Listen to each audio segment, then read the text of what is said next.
Bienvenue à nouveau sur SMPL Build. Au cours des derniers mois, je me suis beaucoup intéressé à deux constructeurs automobiles en particulier. L'un de ces constructeurs est connu pour sa fiabilité et l'autre ne l'est pas. Si vous avez suivi ma chaîne récemment, vous devinez sûrement de quels deux constructeurs je parle. Aujourd'hui, je vous présente ces deux voitures que nous venons d'acheter en commençant par la première. Je vais monter dedans, la démarrer et voir si vous pouvez deviner de quelle voiture il s'agit. C'est parti, écoutez bien. Oui, celle-ci ne fait pas beaucoup de bruit, difficile à deviner. En revanche, la deuxième, c'est différent. C'est parti. Vous écoutez?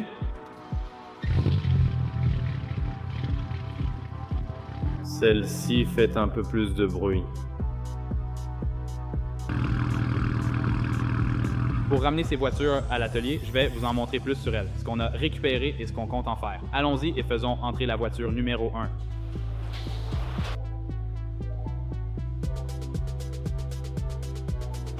Vous l'avez probablement déjà deviné, nous venons tout juste de récupérer comme première voiture la Honda Civic 2013.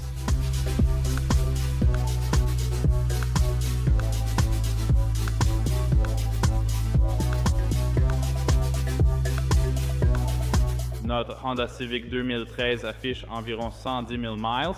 Elle est propre, la carte grise est en règle, elle n'a absolument besoin de rien, ce qui est appréciable, et c'est l'une des principales raisons pour lesquelles nous avons choisi cette voiture.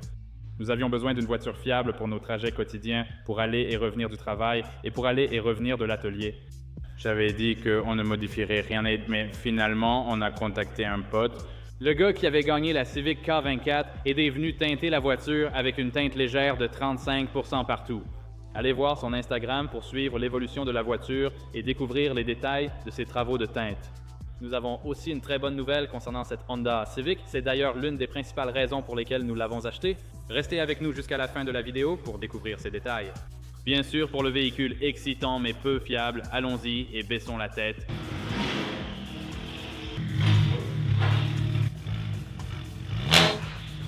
Vous l'aviez sûrement deviné, et cette voiture n'est évidemment pas d'origine. Ça pourrait nous casser les tympans, mais écoutez comme ça sonne bien.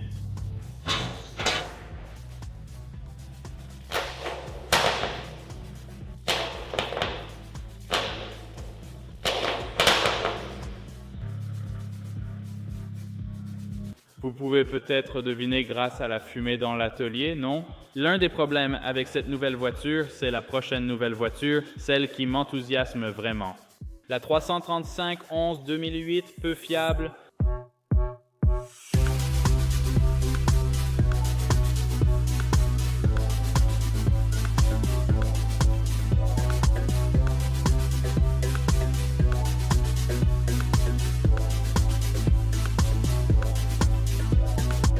Cette 335 a environ 175 000 miles.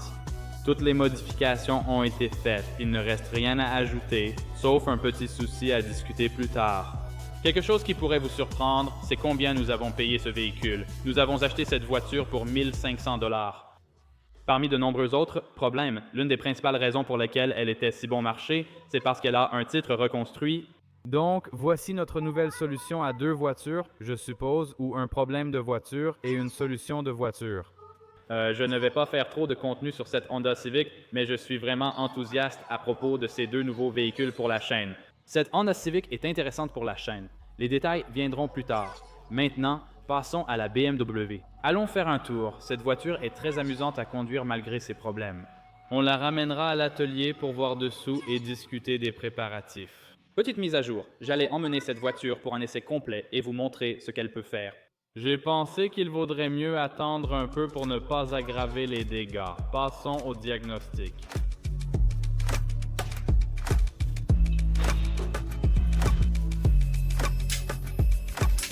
Évidemment, il y a quelques modifications, mais ce que je cherche, ce sont les dégâts et les éventuels problèmes ou soucis. Dans l'ensemble, jusqu'à présent, tout semble correct. C'est un peu humide, mais ce n'est pas trop grave. Allons-y et retirons ce carter ici. Il y aura sûrement beaucoup d'huile dessus, comme souvent avec ces BMW. En ce qui concerne l'échappement, on a des downpipes, puis une ligne droite jusqu'à l'arrière. C'est pour ça que c'est aussi bruyant. L'échappement à l'arrière est intéressant, sans résonateur ni silencieux. On dirait que la vanne est aussi installée ici, donc c'est intéressant. Ça doit juste permettre d'éviter le code d'erreur. Les supports d'échappement sont juste deux vis soudées ensemble, donc c'est toujours intéressant.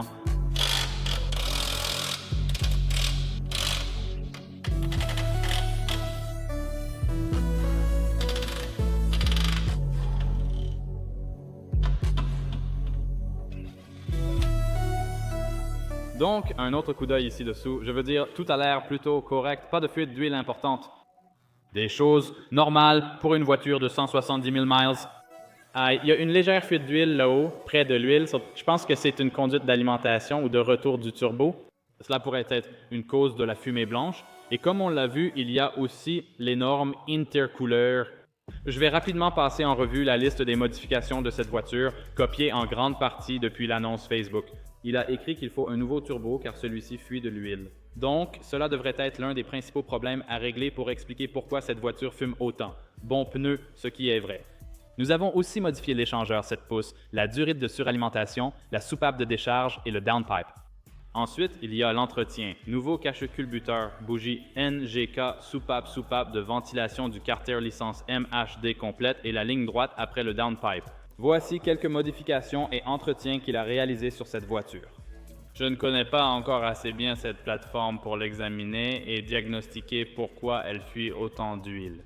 Nous allons faire des recherches et demander conseil à des amis. Dites-moi en commentaire ce que vous pensez être le problème. J'espère que ce n'est pas le joint de culasse. Ce serait embêtant, mais d'après ce que je sais, la voiture se porte bien. Elle roule et tire bien sans surchauffer.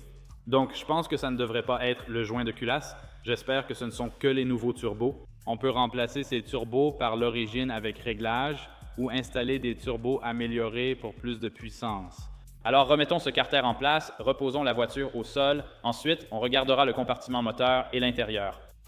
Le voyant moteur est allumé, scannons-le, ce sera sûrement la première étape.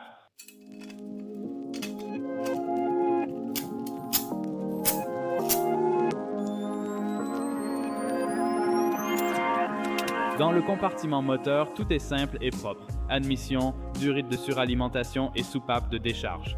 Mais si tu viens ici du côté du siège conducteur, tu verras juste là le voyant de service moteur allumé. Alors voyons pourquoi il est allumé. Donc, c'est en fait un très bon signe qu'il n'y ait que ces quelques codes pour les capteurs O2. Et tu sais, à peu près tout le reste est en ordre sur cette voiture. Oh, en fait, je n'ai pas vérifié. Sous le bouchon d'huile, tu sais, une défaillance du joint de culasse et... Oh non, non. Sérieusement, comme je le dis, tu te moques de moi.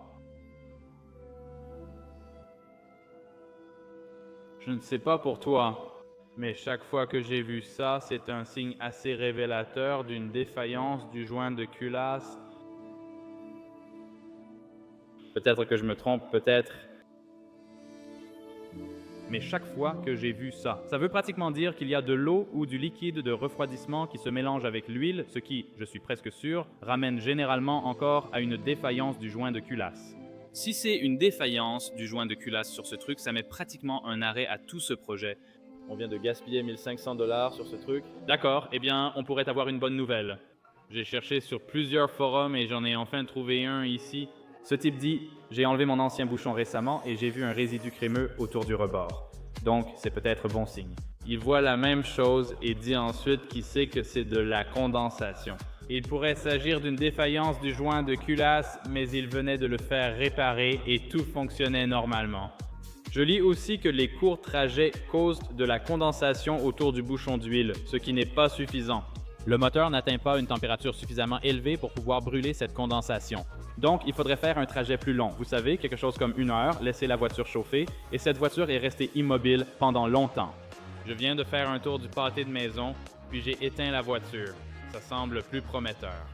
Et je vois aussi beaucoup de gens dire qu'il est très rare que les joints de culasse lâchent sur ces E90, je ne sais pas, enfin d'accord. Ça a l'air un peu plus encourageant maintenant, mais je vais devoir faire encore quelques recherches et m'assurer avant qu'on commence à s'emballer sur les plans, les améliorations et la mini-restauration de cette voiture. En ce qui concerne les projets de préparation avec la 335, j'ai bien l'intention de remettre cette voiture en état. Préparez un peu la chaîne, installez combiné fileté ou jante selon vos avis. Mais bien sûr, tout ça viendra après avoir réglé tous ces problèmes actuels, ce qui reste encore incertain pour le moment. Donc, si ce ne sont que les turbos, j'espère qu'on pourra trouver une bonne affaire sur des turbos d'origine ou alors on pourrait les améliorer. On a aussi toutes les modifications pour gagner beaucoup de puissance. Ce serait un projet sympa pour la chaîne. Mais encore une fois, tout dépend des résultats que j'aurai concernant ce moteur. J'espère que tout ira bien. Passons maintenant aux nouvelles excitantes sur notre nouvelle Honda Civic que nous venons d'acheter. Encore une fois, vous avez peut-être pu le deviner, mais la Honda Civic est notre prochaine voiture à offrir lors du concours.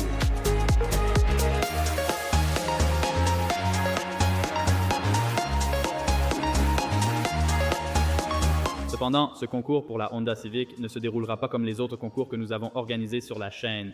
Je suis heureux d'annoncer un concours exclusif SMPL Build pour gagner une voiture. Pour gagner cette voiture, rejoignez le club automobile. Voici comment cela se passera.